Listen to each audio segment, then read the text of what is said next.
en au Donc, il courant de faut deux ça. choses pour résumer. J'ai dit, il faut l'acquisition des savoirs. Parce qu'il faut l'autonomie scientifique, comme je dis, il faut que nous soyons présents dans les sciences, que nous contrôlions l'espace.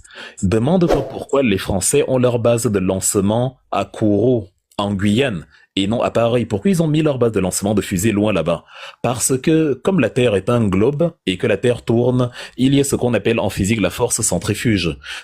La fusée que tu largues à l'équateur sera plus rapide que la fusée que tu largues dans des latitudes plus élevées. C'est simplement un mécanisme que tu peux expérimenter avec un ballon que tu fais tourner et dont les Français partent poser leurs fusées à Kourou en Guyane et c'est pour ça qu'ils ne peuvent pas lâcher la Guyane parce que ça leur sert de rampe de lancement. La Terre tourne à l'équateur à 1600 km/h. Ça te permet donc d'économiser 1600 km en carburant, 1600 km/h en carburant. Donc tu as besoin de moins d'énergie, moins de carburant quand tu largues une fusée à l'équateur que quand tu la largues ailleurs. Et regardez comme par hasard, nous, les pays africains, on est tous à l'équateur. Côte d'Ivoire, Benin, Mali, Sénégal, tout ça là, c'est à l'équateur. Donc en fait, on n'a même pas à aller coloniser quelqu'un d'autre pour aller poser nos fusées là-bas directement sur notre sol. On a l'avantage de la rotation terrestre.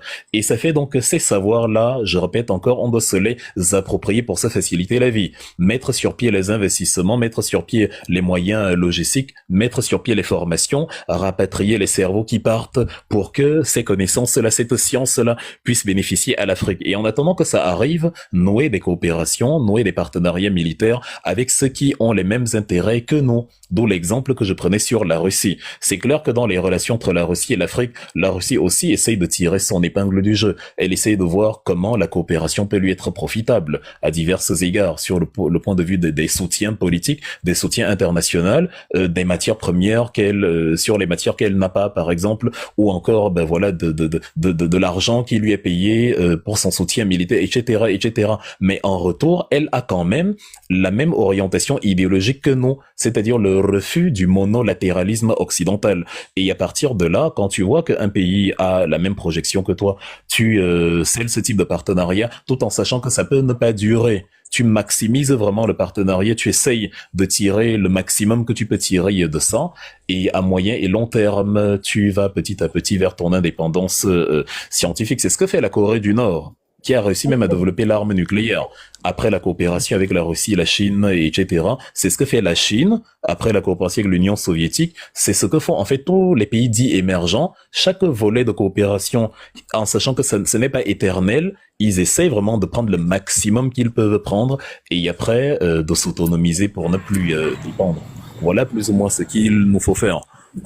Et bon, monsieur Wilfred, vraiment, je vous remercie pour vos analyses, mais jusqu'à présent, vous n'avez aucun point concernant ma question parce que la question a été claire et nette. Et d'après la colonisation psychologique des Africains, que les Européens ont empêché les Africains à imposer un dirigeant qui peut nous diriger jusqu'à l'éternité, comme le fait Poutine et Kim Jong-un et le président chinois, qui ont eu à avoir accès à leur développement physique. Et les Européens nous empêchent d'y avoir ce genre de dirigeants. Ils éliminent nos dirigeants à n'importe quel moment dont nous sommes réveillés pour exiger un dirigeant comme Thomas Sankara et autres. Ils les éliminent. C'est là où que je vous pose la question. Mais le problème, c'est que, monsieur, le live, c'est pas Wilfried. Wilfried est juste venu intervenir sur mon sujet. Vous, votre intervention sur le sujet, c'est lequel? Parce que le live, c'est pas devenu poser. Moi, j'ai pas invité Wilfried. Moi, j'ai posé mon sujet. Il est venu intervenir sur mon sujet. Tania. Merci, maintenant, Tania. Merci. est-ce que vous pouvez intervenir sur le sujet et non, mais sérieux. Vous pouvez intervenir sur le sujet. Je vais intervenir sur le sujet. Bonsoir, s'il vous plaît. Vous J'aimerais intervenir 5 minutes. Depuis, il est 22h moins. Ok, vous pouvez donner la parole à quelqu'un. Vous pouvez donner la parole à quelqu'un d'autre. Oui, s'il vous plaît. Bonsoir Tania, bonsoir Prince, bonsoir tout le monde. J'aimerais vraiment intervenir, s'il vous plaît, parce que là, on s'éloigne du sujet. Je pense que c'est le Prince. C'est pas ordre alphabétique, non. Je pense que je peux arriver. Si je ne me trompe pas. Prince, okay. tu es là? Oui, je suis là. Non, pas place. Est-ce que tu veux intervenir? On va écouter coach et puis après écouter. Non, il n'y a pas de souci. Laisse-le intervenir. Ok, coach, on peut vous écouter. Restez sur mon sujet, s'il vous plaît. le discours de Marco D'accord. Rubio à la conférence de sécurité de Munich. C'est bon? Merci. On y va, on vous écoute. Oui, oui. Oui, merci déjà pour la parole. Donc, je vais demander à tout le monde de tapoter encore une fois de plus et de partager parce que c'est très intéressant ce sujet-là. Parce que beaucoup de personnes ne voient pas sur le long terme. Qu'est-ce qu'ils vont faire? Ils vont juste voir le demain. Alors qu'il y a des personnes qui pensent long terme. Ils savent qu'ils peuvent mettre sur pied un plan qui peut faire en sorte que même dans 30 ans ou même dans 50 ans, ils viennent recoloniser l'Afrique. Et c'est pour cette raison que quand on voit ce type de panel, on doit être capable de soutenir au maximum. Voilà, d'après le discours que j'ai entendu de Marco Rubio, je pense que ce monsieur-là, il a les couilles. Et quand quelqu'un a les couilles, il fait un discours comme celle-là, et vous allez voir des personnes Monsieur, qui il faut sont dans la masquer salle. vos mots. Faut pas TikTok va couper le live. Il faut masquer vos mots. D'accord. Ok. D'accord. Donc, comme je disais tout à l'heure, tu vas voir après avoir fini le discours, tu vas voir comment il y a des personnes qui sont dans la salle, qui vont applaudir. Ça va donc dire que tous dans la salle, ce sont des personnes qui sont complices, ce sont des personnes qui ont ça au fond, ce sont des personnes qui sont sans âme, ce sont des personnes qui ont l'envie, la détermination de venir reconquérir, de venir recoloniser l'Afrique. Bon, qu'est-ce que nous, les Africains, parce qu'il ne s'agit pas juste d'un seul pays, il ne s'agit pas juste du Mali, du Burkina, il s'agit de tous les Africains, parce qu'en Afrique, il y a véritablement des ressources très importantes, capitales pour permettre à ce qu'ils puissent développer leurs fusées, développer des téléphones, développer plusieurs choses. Étant donné ils sont sur cette même lancée depuis des années, ils ont compris que il y a certaines personnes qui sont en train de se rebeller, il y a certaines personnes qui sont en train de prendre en leadership. Ils ont compris qu'il y a certaines personnes qui ne veulent pas se laisser faire. Et qu'est-ce qu'ils sont en train de mettre sur pied? Qu'est-ce qu'ils sont en train de faire? C'est déjà de lancer un ameçon, c'est déjà de sonder, c'est déjà de voir, c'est déjà de faire ce type de discours pour voir exactement comment les Africains vont se comporter, qu'est-ce qu'ils vont dire, est-ce qu'ils vont rougir, est-ce qu'ils vont se soulever, est-ce qu'ils vont manifester leur colère, parce que ils peuvent faire ce type de discours si nous on ne se révolte pas, si nous on ne parle pas, ils vont continuer dans le même processus.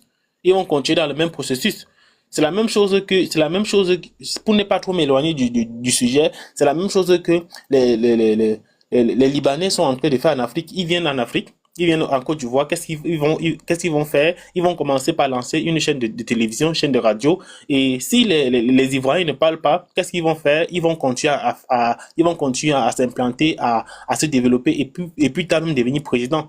Donc c'est pour cette raison que quand on a ce type de personne qui vient donner ce type de discours, nous les Africains, on doit être capable de répondre très farouchement, très très rapidement, parce que cela en dépend. Imaginez-vous, en 2030, ils viennent en Afrique, ils reconnaissent l'Afrique. On nous téléporte, on part en Amérique avec nous, on part peut-être en Europe, en Occident, on nous maltraite, on nous fait travailler chaque jour, sans qu'on a même de l'eau à boire. Est-ce que ça serait propre pour nous? Donc nous devons être capables de comprendre, pour finir, nous devons être capables de comprendre que ce combat, c'est un combat de dignité, c'est un combat c'est un combat où nous devons être farouches, nous devons être sans pitié. Parce que moi, je pense que on a certains Africains aujourd'hui qui ont encore peur, qui n'ont pas les tripes, qui ne sont pas capables de s'affirmer, qui ne sont pas capables d'élever la voix. Et quand tu es face à quelqu'un, quand tu es face à un ennemi qui est sans pitié, qui est prêt à t'abattre, qui est prêt à t'écraser, qu'est-ce qu'il faut faire? Il faudrait puis aussi avoir pitié. Parce que nous, les Africains, à la base, nous sommes quelqu'un, nous sommes trop intègres. Nous aimons l'amour. Nous aimons la paix. Il y a des gens qui ne veulent pas comprendre ça. Il y a des gens qui sont prêts à tout pour vous maltraiter. Il y a des gens qui sont prêts à tout pour vous descendre. Ces gens-là disaient que nous, les Africains, nous sommes des sous-hommes. Nous sommes cela. Mais ce sont eux qui viennent encore chez nous pour prendre nos ressources. Qu'est-ce qu'il faut faire? Il faut être capable de se lever. Il faut être capable de dire non. Il faut être capable totalement de s'assumer et de ne plus avoir pitié. Si tu as pitié, tu seras écrasé. Si tu as pitié, on va t'envahir. Demain, quand tu ne seras pas là, quand tu ne seras plus de ce monde, laisse-moi te dire que tes enfants risquent de souffrir. Et il faut se battre dès à présent. On a certaines personnes qui disent parfois, je veux voir mes enfants grandir. Non.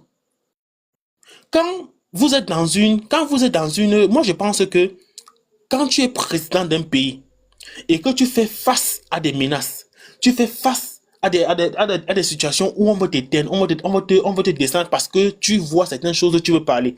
Qu'est-ce qu'il faut faire? Il faudrait être capable de t'allier avec les personnes qui sont dignes de confiance. Parce qu'en Afrique, il y a des traîtres. Et ces traîtres-là doivent disparaître.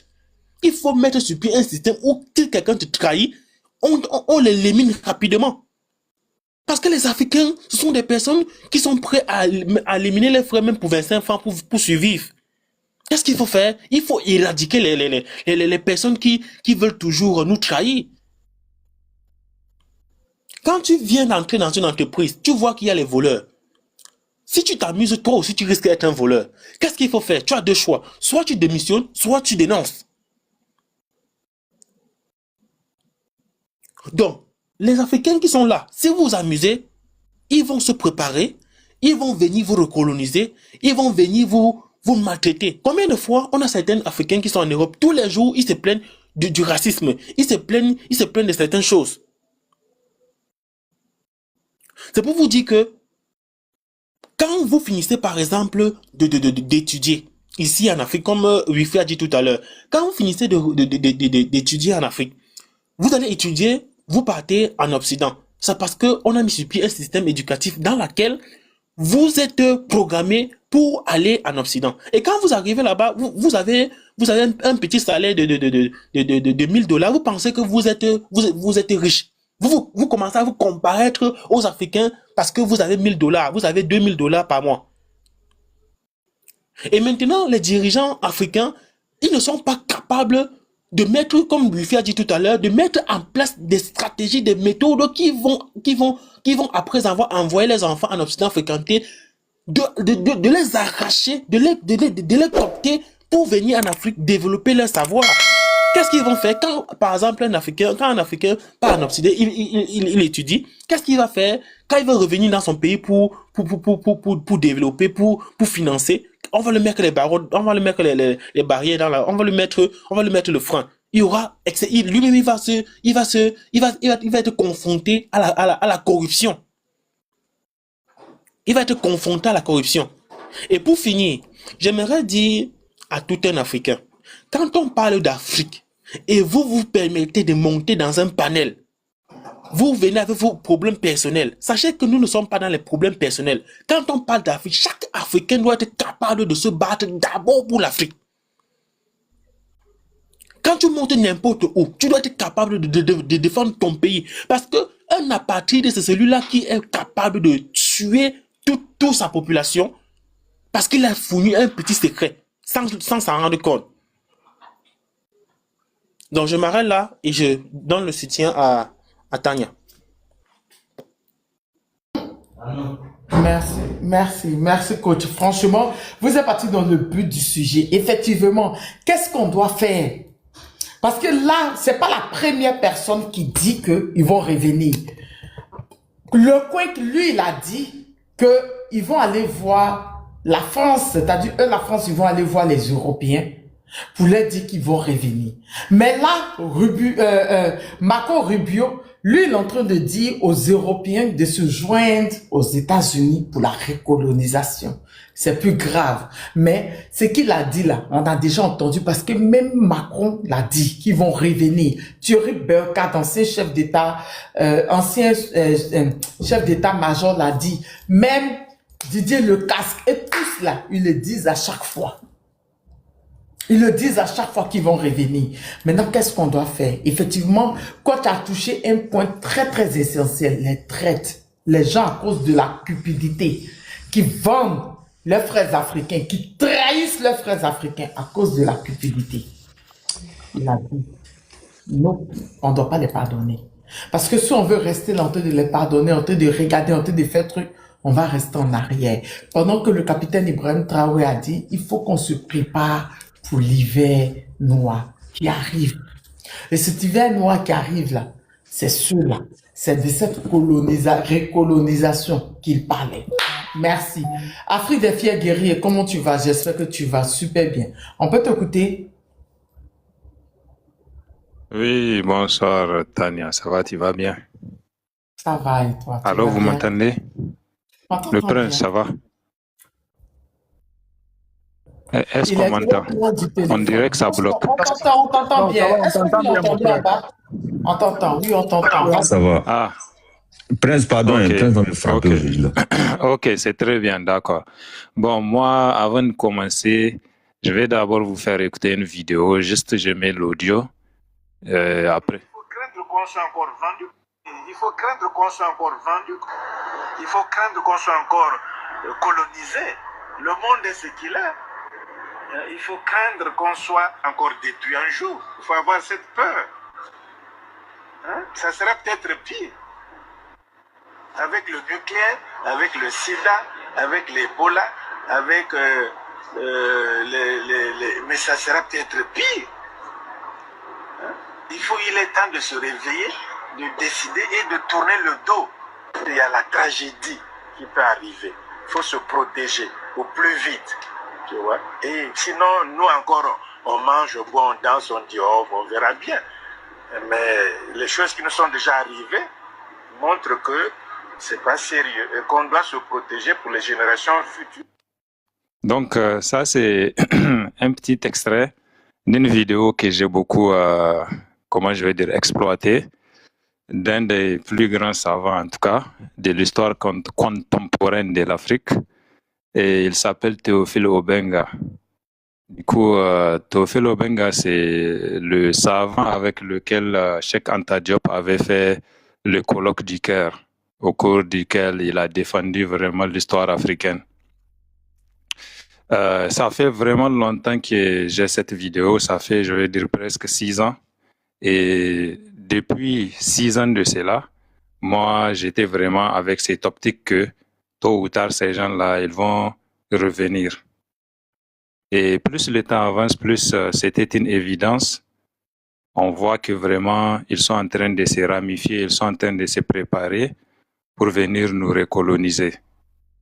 Ceux qui doutent encore, c'est juste que peut-être vous n'êtes pas encore réveillés ou que vous n'avez pas encore compris les enjeux ou bien vous n'êtes pas très engagé dans le sujet. Parce qu'il faut qu'une chose vous intéresse pour que vous puissiez vraiment lire et faire des recherches sur ça pour savoir dans quoi on est. Et personnellement, je trouve que, comme le dit Sun Tzu dans son livre L'art de la guerre, si vous êtes sur un terrain, il faut tout faire pour l'étudier et connaître dans quoi vous êtes. Sinon, de toute façon, si vous négligez ça, vous allez vous mettre dans des problèmes que vous regretterez, quoi. Vous serez un peu coupable de ce qui va vous arriver. Donc, il est obligatoire pour chaque Africain d'essayer de comprendre l'environnement dans lequel nous sommes afin de participer à cette alternance ou bien à cette lutte qui est obligatoire. De toute façon, qu'on mène cette lutte ou qu'on ne la mène pas, la guerre va nous retrouver. Elle va nous retrouver, cette lutte. Maintenant, il vaut mieux qu'elle nous retrouve, on est prêt, bien préparé, que de rester, croire à Jésus et ne pas se préparer. Et là, de toute façon, elle va nous retrouver. Et les souffrances qu'on a fuies en ne se préparant pas, on va faire face à des souffrances pires que les souffrances qu'on avait fuies en ne se préparant pas, si je peux dire ça comme ça. Du coup, j'ai eu une confirmation de cette pensée lorsque le général Lecomte, bon, il s'appelle Lecointre, mais moi je l'appelle Lecomte, était sorti pour dire que l'Europe, il a dit exactement ce que je vais dire, il a dit que l'Europe formait une coalition militaire et qu'elle doit envoyer en Afrique pour défendre ses propres intérêts, y compris par les moyens militaires, un truc comme ça. Vous voyez? Donc, et il a dit aussi un autre mot, il a dit, et là, nous allons venir aider les Africains. Genre, mais il a dit ça d'une façon comme si c'est obligatoire. Les Africains que nous sommes, nous allons les appeler pour qu'ils viennent nous aider. C'était exactement ce qu'il avait dit. Mais il a dit, en fait, nous serons dans une situation tellement catastrophique, dans un capharnaüm ou bien dans une situation kafkaïenne, si je peux dire ça comme ça, qui va faire en sorte que nous serons en train de nous zigouiller entre nous, en train de nous envoyer au repos éternel entre nous. Les terreaux vont prendre la tête de nos États. Il avait dit que nos nations vont disparaître.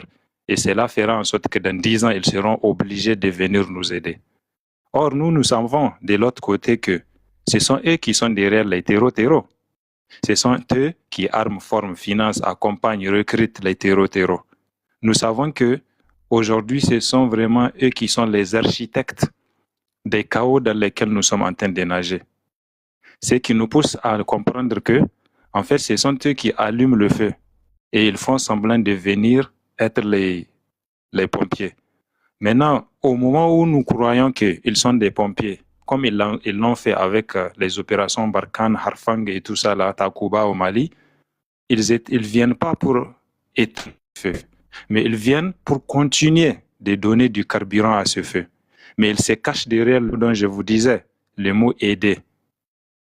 Ils disent qu'ils vont venir nous aider. Mais derrière ces mots aider, il y a le fait d'aider les terreaux, d'aider nos problèmes à s'agrandir, de nous aider, d'aider tout ce qui va nous détruire.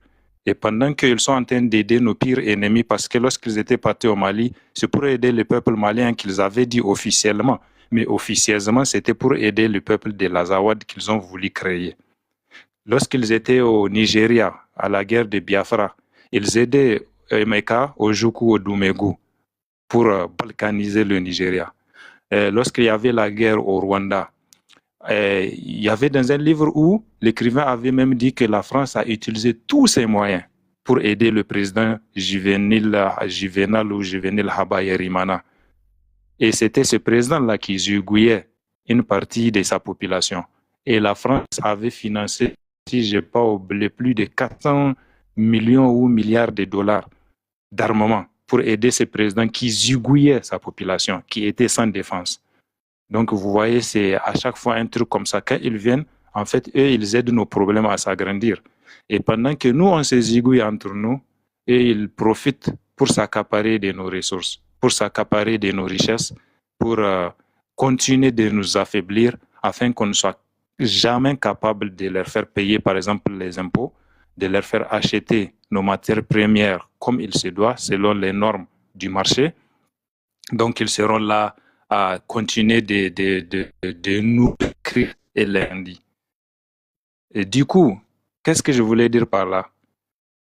Le général, le coup, avait dit cette phrase, et c'est ça qui fait que chose-là, dans cette semaine, fait que moi, je ne suis ni surpris, ni étonné.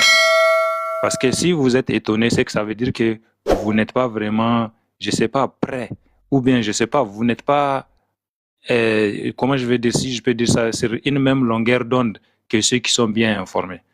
Ça veut dire que vous n'êtes pas assez informé, voilà. Ou bien vous n'êtes pas assez à jour, vous ne savez pas ce qui se mijote dans ce monde. Parce qu'aujourd'hui, tout montre carrément que si nous restons faibles, comme l'avait dit Ibrahim Traoré, je vous jure, ces gens-là vont venir. Ibrahim Traoré, lorsqu'il avait parlé de l'hiver noir qui arrive, en fait, il voulait juste nous préparer mentalement à cette recolonisation qui s'approche. Lorsqu'il avait dit que les faibles vont disparaître, c'est soit vous êtes fort, vous avez confiance en vous, vous développez votre outil, soit vous disparaissez. Et quand il donnait l'anecdote de l'hiver noir, il avait parlé aussi d'une guerre de haute intensité. De recolonisation, exactement. De haute intensité. Voilà, et à long terme, exactement. Chaque fois qu'Ibrahim Traoré sort, il nous explique ça. C'est que le gars là vient de dire. En fait, ça fait 1 an de cela qu'Ibrahim Traoré nous explique ça. Il nous a expliqué ça exactement par cette Il nous a expliqué ça exactement par cette phrase dont il a dit c'est pas du terreau, c'est une guerre de recolonisation. C'est ça, c'est le lien même que je voulais que vous faites. C'est pour cela que je vous ai parlé de ce que le général Lecointre a dit qui va se passer dans 10 ans. Et qu'il a dit, nos États vont disparaître. Pourquoi? Parce que eux, ils sont en train de préparer ce qui va amener à la disparition de nos États. Et qu'est-ce qui va amener à la disparition de nos États? C'est les terreaux là qu'ils sont en train d'aider. Et pour eux, hein, ils vont faire en sorte que les terreaux soient plus forts que nous et que les terreaux prennent la tête de nos États. Maintenant, il va former dans nos pays une génération où les gens vont se zigouiller entre eux. Et c'est ça qu'Ibrahim Traoré a appelé la guerre des 4e génération.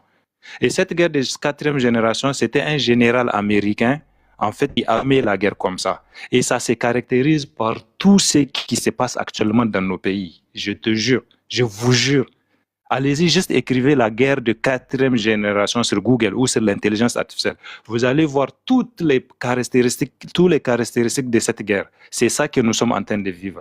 La guerre asymétrique, conventionnelle, c'est une guerre qui n'est pas comme les guerres traditionnelles où c'est des États-nations qui se font la guerre entre eux, non. Mais c'est une guerre où c'est des terreaux qu'on envoie, ou des guérilleros, ou voilà quoi, des îlots, si je peux appeler ça comme ça. C'est exactement ce qui se passe. Et donc Ibrahim Traoré a dit ils veulent former une génération où les enfants ne font plus, ou bien je veux dire les jeunes ne font plus la différence entre le bien et le mal. Et ils vont continuer à se zigouiller. Et l'aide dont le général Lecointre disait qu'ils vont venir faire, ils vont venir faire semblant de le faire. Et c'est la même aide qu'ils ont fait à la Libye. Vous voyez aujourd'hui à quoi a conduit l'aide qu'ils ont fait à la Libye. Et c'était la même aide qu'ils voulaient venir faire en Afrique lorsqu'ils avaient dit qu'ils vont venir nous civiliser. Ils se sont cachés derrière les 3 mots, civiliser, coloniser, christianiser, et civiliser, commercialiser, christianiser, et qu'ils ils sont venus, ils nous ont colonisés. Vous voyez, non? Donc, à chaque fois que ces gens-là disent aide, il faut que vous compreniez que c'est pour venir nous coloniser. Donc, vraiment, je vais essayer de chuter. Sachez que c'est une évidence. Ces gens-là, ils se préparent à venir nous coloniser. Et nous, de toutes les façons, que nous nous relevons, si je peux dire ça comme ça, que nous décidons de nous conscientiser, que nous nous préparons, nous armons pour nous préparer et pour affronter cette guerre. De toute façon, que nous le voulons ou pas, je vais vous dire quelque chose. Cette guerre-là, ça va venir. Cette colonisation-là, ça va venir chez nous. Il faut que vous le sachiez. Il faut que vous compreniez, comme l'avait dit la vidéo que je vous avais montrée. Ça peut même être pire que dans le passé. Regardez aujourd'hui ce qui se passe en Palestine. Est-ce que vous voyez des gens en train de les aider? À part les ONG ou des États, ils ont un peu pitié, les envoient à manger. Rien ne se passe. C'est la même chose. Exactement la même chose peut nous arriver. Exactement la même chose peut nous arriver. Un bon matin, un pays européen peut décider qu'il va venir zigouiller un pays africain. Et rien ne va se passer. Peut-être même que les États-Unis vont aider ces pays. Et ils vont zigouiller ces pays comme ils le veulent. Tout le monde va regarder, l'ONU va pleurnicher, la CPI va faire semblant qu'elle va agir, mais rien ne va se passer. Et à la fin, il va y avoir des Africains zigouillés. C'est pour cela que le seul choix que nous avons, si nous ne voulons pas disparaître, comme Ibrahim Traoré l'avait dit dans l'anecdote de l'hiver noir, où il avait dit que nous voulons faire des montagnes pour nous protéger contre le vent de l'hiver. Nous voulons aussi trouver des bois pour nous réchauffer pendant l'hiver. Et nous allons chasser les loups, c'est-à-dire les capitalistes, pour faire une peau et pour prendre leur peau et faire des vêtements avec lesquels nous allons nous protéger contre l'hiver. Et en ce moment-là, est-ce que nous allons aider nos frères qui travaillaient avec les loups pour nous zigouiller? Il a dit à la fin, il n'y aura que 2 cas. Soit il va y avoir des nations africaines qui sont unies et fortes, donc qui sont devenus puissants, plus forts avec l'épreuve, soit il va y avoir des Africains esclaves qui vont accepter la soumission et qui vont disparaître. Sachez que ce qu'Ibrahim Traoré a dit, c'est une prophétie. C'est les 2 choix, c'est les 2 choses seulement qui vont se passer. Il n'y a pas d'autre probabilité. Et je finis en disant, dans toute l'existence de l'humanité, parce que souvent on essaye de nous convaincre que un État qui est plus fort que vous, il ne peut jamais être gentil avec vous, ils sont tous pareils, c'est faux. Il ne faut pas qu'on nous fait croire que la Russie, elle est forte, elle va faire la même chose que la France, ou que la Chine, elle est forte, elle va faire la même chose que les États-Unis. C'est faux. Tout celui qui essaie de vous comparer la Russie et la politique de la Russie, de la Chine ou des BRICS, si je peux dire ça comme ça, à la politique de longtemps, c'est un menteur, c'est un manipulateur, c'est un faux. C'est quelqu'un qui ne sait même pas ce qu'il raconte. Allez-y lire le livre de Sun Tzu ou bien Le Prince du Machiavel. Ce sont les livres les plus, si je peux dire ça, sataniques possibles. Même dans ces livres sataniques, il appuie sur l'amitié entre les États. Vous savez que Satan ne va pas venir vous parler d'amitié. Moi, dans tous les livres que je lis, et je vous assure, je ne sais pas combien de livres je lis parce que c'est ma passion, ceux dont je qualifie des livres les plus sataniques de la stratégie géopolitique et de guerre, c'est le livre de Machiavel et le livre de Sun Tzu, l'art de la guerre. Mais même dans ces livres, ils disent d'avoir une bonne relation avec vos États qui sont vos amis. Ils disent même de ne même pas oser parler mal des États qui sont vos amis. Et de ne laisser même pas vos communicants parler mal de ces États qui sont vos amis. Mais par contre, de bien châtier sévèrement vos ennemis. Donc, depuis l'existence de l'humanité, il y a toujours les États qui ont des relations loyales, sincères, honnêtes, bonnes relations entre eux. Et il y a des États qui sont sataniques. Les États-là qui sont sataniques, même envers leurs propres amis, ils sont sataniques. C'est leur politique comme ça. Et les bons États qui ont ces bonnes relations entre les autres, qui respectent l'humanité, dont on peut appeler les philanthropes, eux, ils luttent pour un monde meilleur. Maintenant, c'est ça qui forme deux pôles.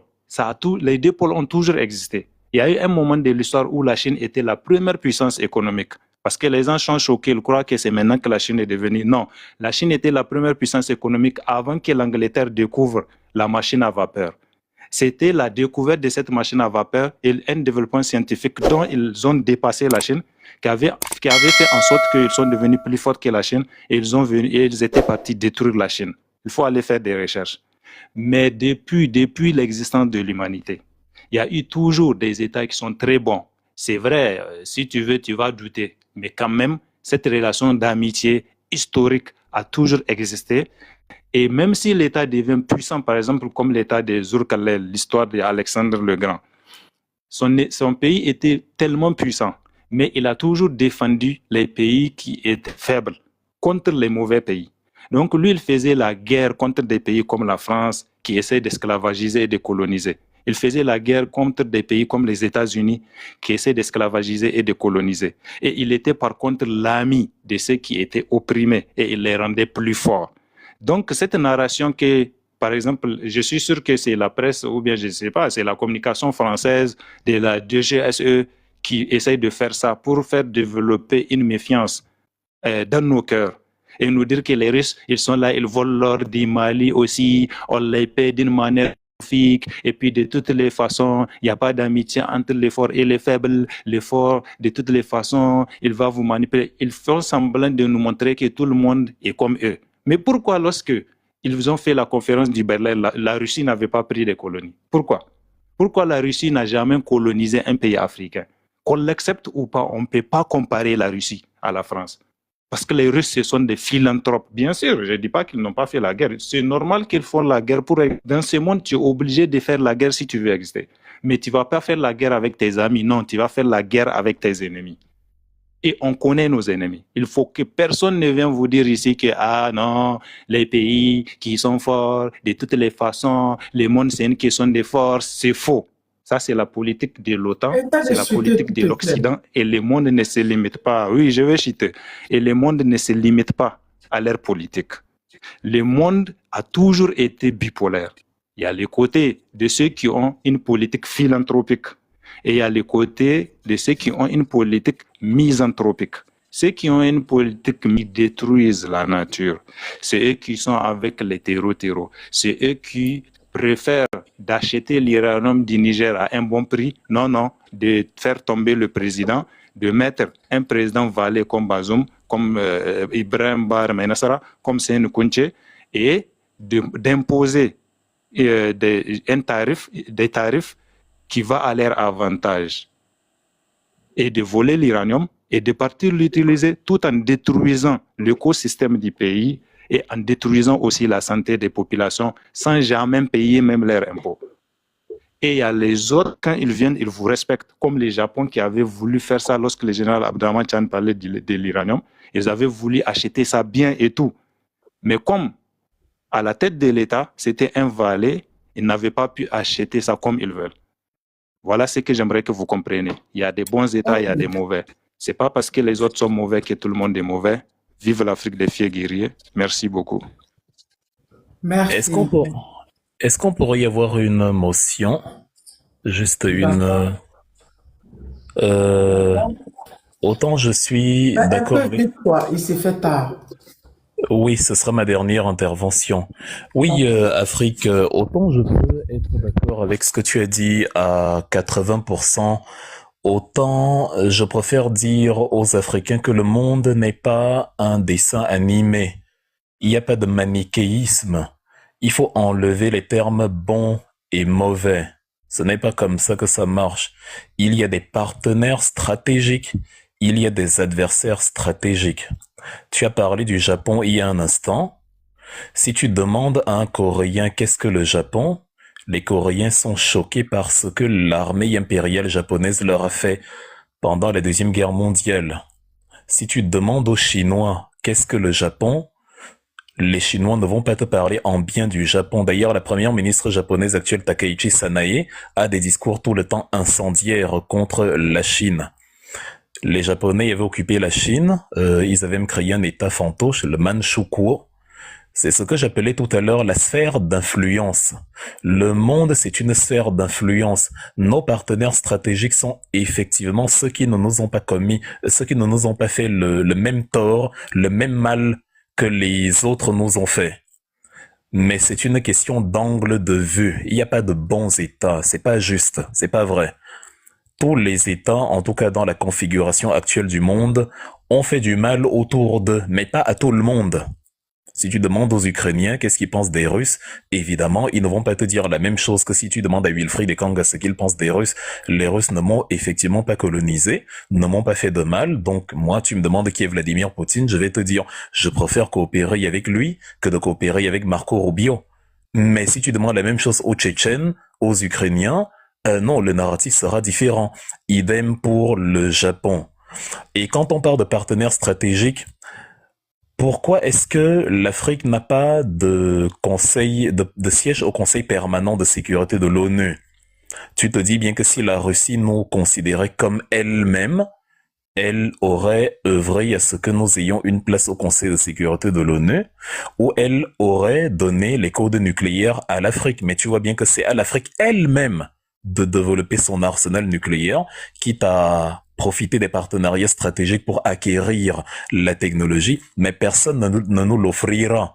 La philanthropie, c'est que je viens, je t'aide, sans rien demander en retour. Chers frères, ça n'existe pas. Ça n'existe pas du tout. Nous sommes justement dans une société, dans un monde où nous ne pouvons compter que sur nous-mêmes. Les partenaires stratégiques sont ceux qui, à un instant T de l'histoire, nous apportent ce dont nous avons besoin. Mais que l'Africain ne tombe pas dans la naïveté de dire tel même, je ferme les yeux, il m'aime, je n'ai rien à faire, il m'aime et c'est bon. Ce serait une erreur.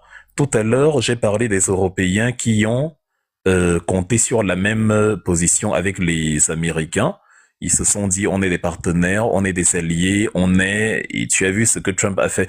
Le problème avec nous, les Africains, c'est que on s'est habitué à avoir un narratif quasi religieux, quelque chose qui va faire plaisir, qui est bon à entendre, et qui peut faire perdre le sens des réalités. Il vaut mieux une affirmation dure, qui nous permet de rester lucides, qu'une belle incantation qui va nous aveugler. Nous avons des partenaires stratégiques qui présentent de meilleurs avantages que d'autres.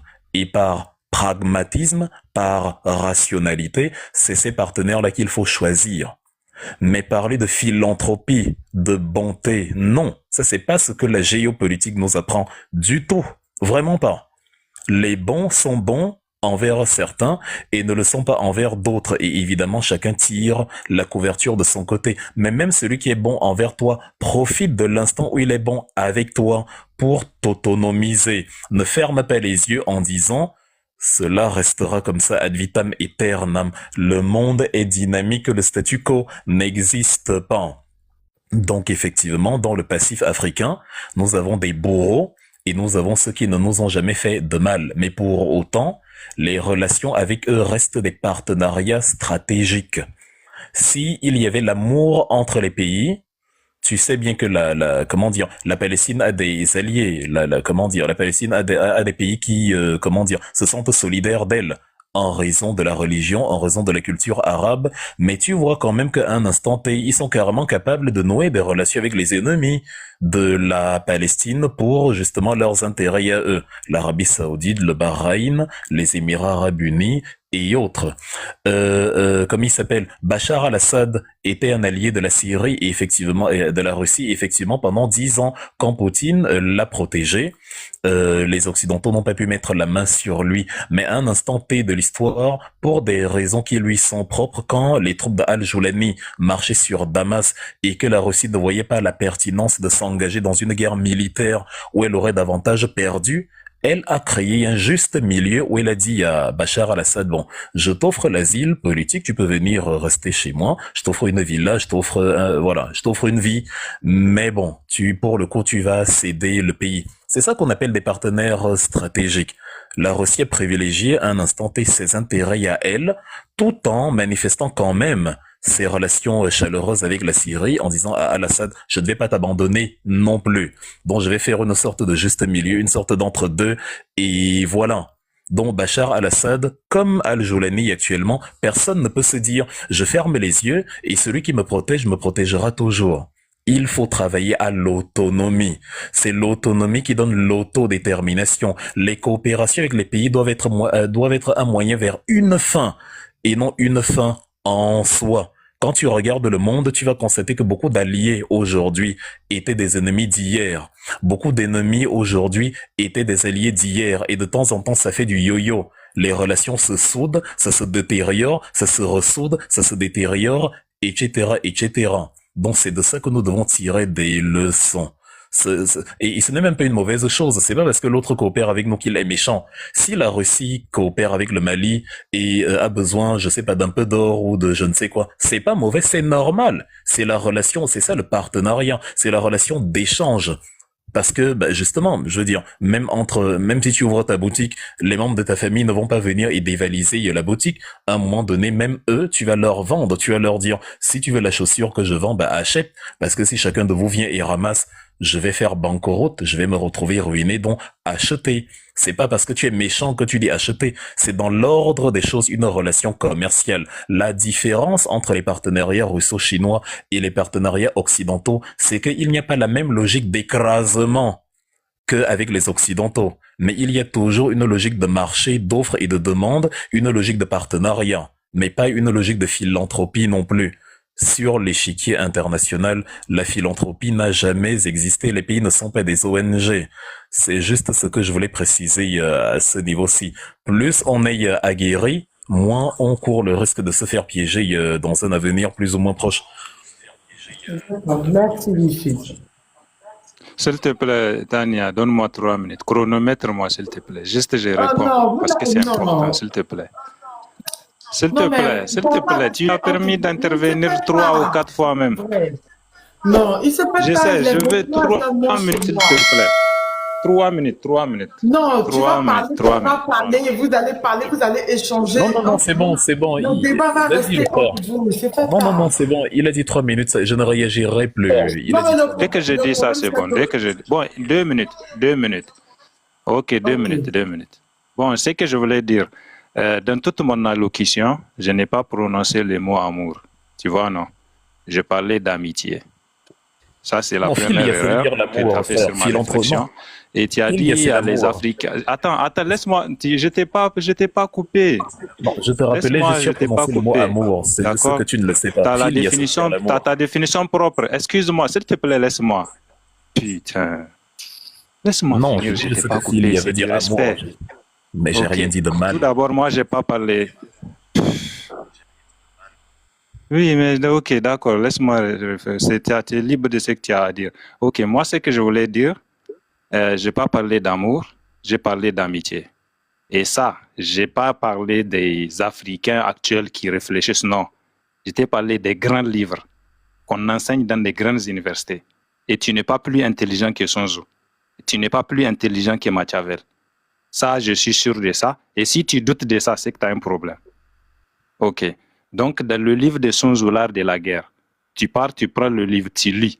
Tu vas voir comment il parle d'amitié. Maintenant, quand je parlais de philanthropie, je n'ai pas dit que la Russie est philanthropique. Tu comprends, non? J'ai dit que le monde est constitué de deux parties, les philanthropes et les misanthropes. Donc, les philanthropes dont je parle là, nous formons un groupe, c'est-à-dire nous, les Africains, de l'AES, la Chine, la Russie, les BRICS, tous ceux qui défendent le monde contre l'Occident. L'Occident qui est un autre monde qui colonise, qui fait du carnage, qui esclavagise, qui détruit même la nature. C'est ça la misanthropie. Les capitalistes, en fait, les impérialistes, qui sont capables de venir dans votre pays, vous êtes là, vous ne les avez rien fait, massacrer tout le monde, zigouiller tout le monde et esclavagiser tout le monde. Et puis, vous allez devenir sur votre propre terre des esclaves qui travaillent sur votre propre terre et qui exploitent votre propre richesse pour eux. Ça, c'est les misanthropes. Capables d'aller au Burkina, fondation de Bill Gates, qui forment des moustiques qui rendent les populations burkinabées malades, qui les rendent stériles. C'est ça les misanthropes. Ou bien qui sont capables d'aller à, comment s'appelle le pays là, putain les mots, qui ont un président, une présidente, quoi, une femme président, où ils sont à 2 millions. Le pays est à une superficie de 700 km², j'ai oublié, qui sont capables d'aller là-bas et de proposer à la dame des méthodes où les femmes vont faire 10 ans ou 2 ans sans avoir des enfants. Ça, c'est la misanthropie. Qui sont capables de développer des virus dans des laboratoires pour les laisser sur des populations. Ça, c'est de la misanthropie. Maintenant, il y a les philanthropes dont j'ai dit. Ceux qui sont capables de dire au monde, regardez ce que les États-Unis sont en train de faire en Ukraine, ils sont en train de préparer des virus pour détruire les gens. Regardez ce que les États-Unis ont fait en Irak, ils ont détruit plus de 2 millions de personnes. Regardez ce que les États-Unis ont fait en ceci, cela. Regardez ce que la France est en train de se dépouiller l'AES. Ça, ce sont des... Et nous, on fait partie de ces philanthropes. Donc, je n'ai pas dit aux Africains, venez, asseyez-vous, croyez à tout le monde. Bien sûr qu'il y a de l'intérêt. Moi-même Dieu pour qui j'ai prie, c'est pour des intérêts. Il y a toujours des intérêts. C'est comme ça, même entre frères et sœurs, il y a toujours des intérêts. Mais ça ne veut pas dire que, vu qu'il y a les intérêts, ou bien ça ne veut pas dire que, malgré la loyauté, la sincérité et tout, c'est fini, vous avez les mêmes relations que les misanthropes, juste parce que la personne vit son intérêt. Non, c'est normal que la Russie ait des intérêts. C'est normal que la Chine ait des intérêts. C'est normal que nous aussi, nous cherchons nos intérêts. Mais par contre, avec les autres, je finis par là, on n'a même pas d'intérêt. Par exemple, nous ici au Niger, ils prennent notre uranium depuis combien d'années? On n'a aucun intérêt. Merci beaucoup. Merci beaucoup. Olufela, t'es là, comment tu vas?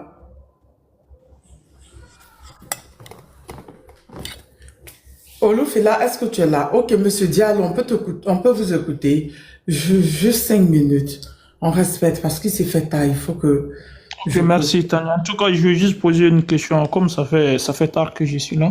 Et je vais juste poser une question à monsieur Wilfried là, parce que il a dit beaucoup de choses qui sont intéressantes. Non, je vais, mon temps de parole, il va répondre. Pas lui. Non, fatigué. Donnez-moi ces 5 minutes. Non, il va parler, Comment Tania. chronométrer les 5 minutes Non, mais le sujet, ce n'est pas lui. Combien de fois j'ai vous dit le sujet, ce n'est pas lui. J'ai posé le sujet. On peut rester sur le sujet. Je pense que c'est sur le sujet. C'est sur le sujet. Il va parler sur le sujet même, exactement. En tout cas, ça concerne le discours de Marco Rubio à Munich. Donc, du coup, moi, je vais essayer de se lancer là même, exactement. Comme il y a beaucoup de gens qui sont choqués de ce discours-là. L'année dernière, là, je pense qu'il y a Didi Vance, il était à Munich aussi pour ce même sujet-là. Il a dit des mots qui ont choqué exactement les Européens. Mais cette année, on voit que Marco Rubio a fait un discours qui est presque impérialiste, un discours expansionniste.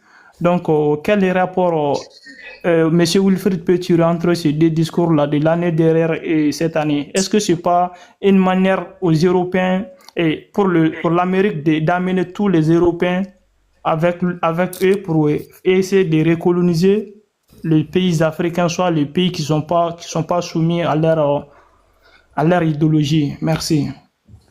Vas-y, Tania, mets-moi 5 minutes, comme ça je ne dépasse pas. Et au moins après, Non, après juste 5 minutes, s'il vous plaît. Ne m'obligez pas à couper le live.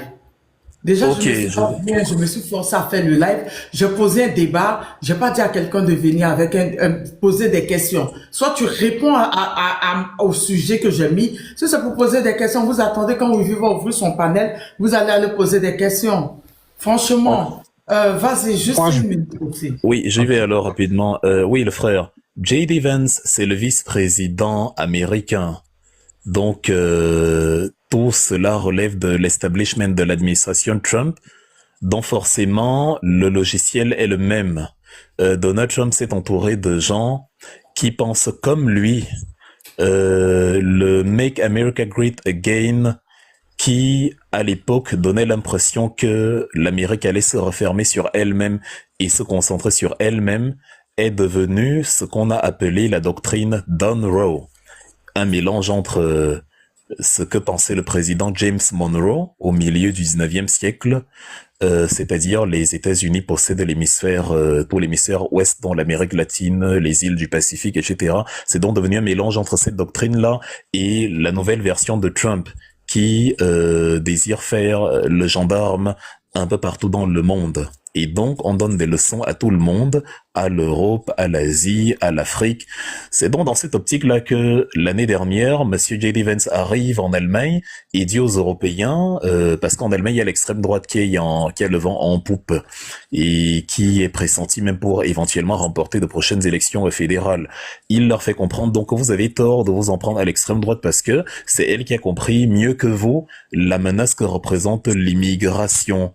Donc, quand Marco Rubio revient sur les mêmes plateformes à Munich toujours, il ajoute à ce discours-là le discours selon lequel autant les Africains ne doivent pas venir chez nous, autant nous, on peut quand même aller là-bas parce qu'ils nous sont inférieurs. C'est ça la logique de l'impérialisme. Comme je dis toujours, quand tu vas dans la France du 19e siècle, à l'instant même où on faisait la conférence de Berlin, quelques mois avant, en juillet 1885, Jules Ferry disait « Il est du devoir des races supérieures de coloniser les races inférieures ». Jules Ferry, un homme d'État français très connu d'ailleurs, il y a des rues Jules Ferry partout, et dans le logiciel, il est le suivant. Les Africains nous sont inférieurs, donc nous ne pouvons pas les laisser envahir nos territoires, c'est un peu comme la peste noire, donc on ne veut pas.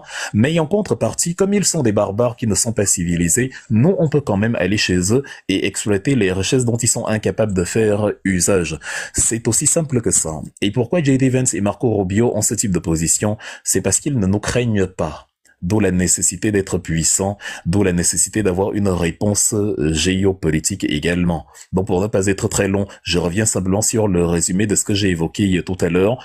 On doit faire des alliances avec ceux qui ont le même paradigme que nous à l'instant T. Et effectivement, à ce niveau, la Russie et la Chine nous parlent davantage.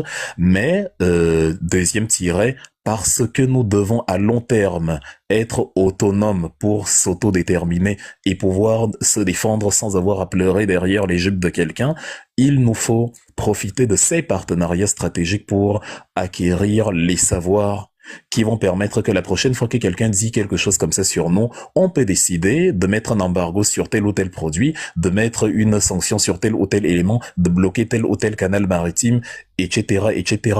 Le monde ne comprend qu'une seule langue, la puissance. Voilà ce que je voulais dire. Ok, merci. J'espère que Diallo, tu as compris. Oui, merci Wilfried pour la réponse. En tout cas, merci. Merci. Monsieur Yves? Oui, bonsoir. Merci, ça fait un bout que j'attends. Merci encore, Tania. Et puis, bon, on sent que vous êtes fatigué. Et merci d'attendre. Je remercie. Je venais pour juste une heure. Oui, ça se voit sur le visage. Désolé encore. Et en fait, moi, je voudrais d'abord remercier tous ceux qui sont passés. Il y a eu quand même des propos très intéressants. Et puis, le sujet est plus que d'actualité. Je pense qu'on ne doit pas s'étonner parce que c'est une vague qui est en train de venir. Ça a commencé depuis longtemps, depuis le discours de Lecoindre. Il y a eu J.D. Vance, il y a eu aussi quelque chose comment que le discours de Donald Trump à Davos à la fin. quand bien il a bien lavé ses homologues, à la fin, il est parti vers quelque chose en disant, nous devons nous unir parce qu'on a toujours été la race forte. Et donc, on doit se rappeler de ça. Dans la fin, son discours a duré 1 heure et 12 minutes. Attends, son discours de Davos, il a dit ça. Vers la fin, il a parlé du fait que les Blancs ont été cette race qui a dominé. Donc, il faut s'unir pour aller vers cette union pour contrôler. Donc, pour revenir sur sur mon sujet, en fait, c'est que Tu peux on me parlait trouver de... le discours là traduit en français? Tu peux me Oui. trouver le discours? Moi, j'ai écouté, mais j'ai pas écouté jusqu'à la fin. Oui, je l'ai écouté en anglais, mais j'ai une version avec Radio-Canada qui l'a traduit en français. Je peux le trouver. En fait, on parlait du changement de l'ère, on parlait de l'ère du Verseau. Et ce changement-là, ce n'est pas un changement qui est propre peut-être à ceux qui sont opprimés. C'est aussi un changement qui parle à ceux qui ont toujours qui ont été l'oppresseur, qui voient que il y a de la réorganisation. Et donc, de leur côté aussi, ils doivent se réorganiser pour faire face à ce nouveau changement. Et on sait que, et c'est pas moi qui le dis, c'est le président Sarkozy qui le dit, l'Europe a été le continent le plus barbare. Et depuis longtemps, ils se sont cassés la gueule, jusqu'à ce qu'ils décident un moment de s'unir pour maintenant aller vers les autres nations. Et donc, c'est comme ça que, on a pris le passage, on a reçu toute cette ruée-là des Occidentaux vers notre continent. Bon, on a connu tout ce qui s'est passé, l'esclavage et tout. Maintenant, cette réorganisation, disons, il y a eu l'Empire américain qui a aussi dominé tout. En ce moment, c'est en train de basculer. Parce que avec le multipolarisme qui arrive, cet empire se voit menacé. Donc, non seulement elle est en train de se reconsolider au niveau régional, mais aussi elle rejoint les autres discours, comme j'ai cité précédemment, et le Coindre et puis autres, pour encore revenir sous une autre forme. Et c'est ce qui me fait rebondir sur un autre point qui est que pourquoi ils ont toujours réussi à avoir cette percée, cette facilité en fait à dominer le continent africain, c'est parce que il y a eu plusieurs stratégies. Hein. On disait, je me souviens, il y avait dans des discours, on disait que vous les Noirs, vous disiez que vous avez vos divinités et tout. Comment ça se fait que les Occidentaux ils sont venus, ils vous ont... Et ça me fait dire que c'est cette même situation dans laquelle on se trouve. La division des Africains, ce qui fait que on trouve des personnes faibles, on trouve des personnes qui sont manipulables, on les met de côté, on les fait miroiter certaines choses, et puis c'est ceux-là qui vont servir de cheval de Troie dans ce bloc africain, et c'est comme ça qu'ils vont réussir à s'inviter. Et on est dans cette position actuellement. Et c'est la dernière fois j'ai dit, à l'époque c'était par des miroirs et des bidules qu'on arrivait à corrompre quelques personnes et puis on vendait tout un village. Aujourd'hui, c'est avec de la visibilité ou de l'argent qu'on réussit à convaincre certaines personnes dont le nom peut-être qui ont une grande popularité dans nos pays. On réussit à les convaincre et puis ils mettent des idées et en fait ça divise. Et donc ces Occidentaux vont venir, ils vont utiliser ces failles-là et pour pouvoir encore réussi à nous dominer. Donc, je vais pas être long. Le monde occidental, que ce soit du côté, qui sont en ce moment nos partenaires stratégiques, je prends l'exemple de la Russie et de la Chine, eux aussi s'organisent. Ils s'organisent parce que quand tu vois le Nouvel An chinois vient d'être célébré récemment, on a vu toute une armée de robots qui était en train de défiler. Il y a 1 an, quand on comparait, c'était à l'état primitif. Aujourd'hui, ils sont vraiment fluides, bien agiles et tout. J'ose même pas imaginer dans 3-4 ans. Alors, tout ça, c'est pourquoi, oui, quand ils vont peut-être finir de s'affronter, de se monter les griffes, à un certain moment, la nature a horreur du vide. La superpuissance du moment voudra contrôler les autres. Et nous, en tant qu'Africains, étant donné qu'on a toujours été, c'est un fait, hein, on est divisé. On est divisé, ce qui fait que c'est facile pour les autres de venir imposer leur dictat sur nous. Je prends un exemple terre à terre. Moi, je suis en Occident. Dans des groupes, tu vas avoir des Latinos qui vont se retrouver en groupe.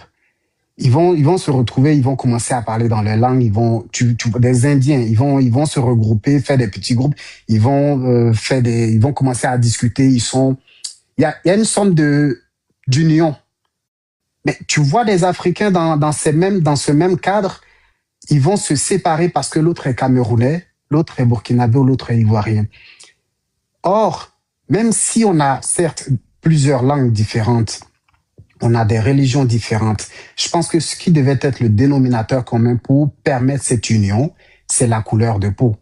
Malheureusement, ce n'est pas suffisant. Mais ce dont je suis fier aujourd'hui, parce que je suis burkinabé, c'est de voir ce qui se passe présentement dans l'AES.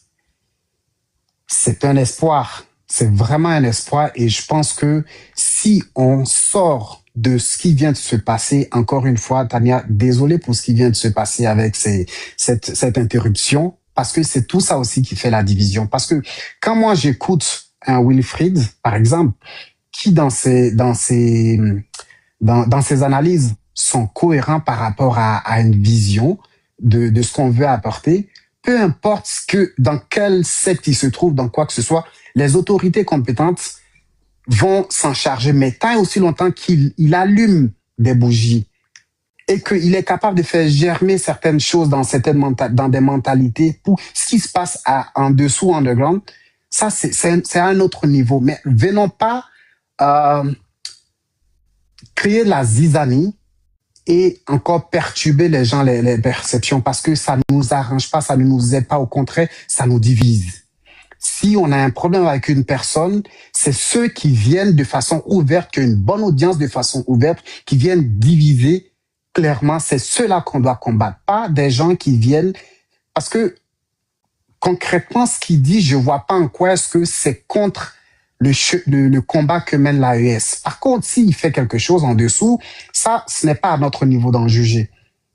C'est des autorités compétentes qui peuvent le faire ou qui vont le faire. Ce n'est pas à notre niveau. Alors, quand vous venez le faire comme ça dans un panel où il y avait pratiquement 1000 personnes qui écoutent, non seulement des gens qui écoutent, des gens qui viennent faire une analyse sur des positions de colonisation, et cette analyse que je trouve pertinente, je pense que votre rapport, elle n'est pas productive. Donc, je vais pas être long. C'était mon apport. Ça fait un bout que j'attendais parce que je vois qu'il est un peu tard aussi. Et puis, merci encore pour m'avoir accepté. Merci, Monsieur Ivresse. Vous venez quand vous voulez. Ici, chez Joe. Apparemment, il a un truc à l'ouest à Djokwe. Hein? Il y a quoi? Honoraf, il y a quoi à l'ouest? Il y a quoi, Ouais, non, c'est pour ça que je monte et descends là. Parce que je suis là chercher l'information. J'ai appelé sur le même là. Il m'a dit qu'il va me rappeler. J'attends même cette information. Il y a quoi à Djokwe encore? Ils vont pas dire qu'ils vont... Eh, Seigneur.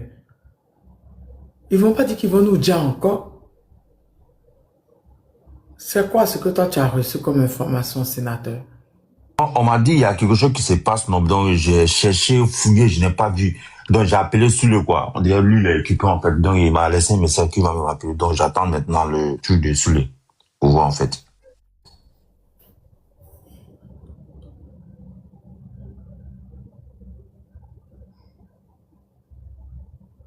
Si tu connais quelqu'un là-bas, là, tu peux essayer d'appeler, non. Puis moi-même, je vois en fait. Si tu connais quelqu'un en fait. Tu vois que la famille même n'a pas appelé. Si je les appelle pour leur dire ça, ça va plus les inquiéter. C'est qu'ils ne sont pas au courant. Non, il faut laisser. Si tu n'as pas appelé, il faut laisser.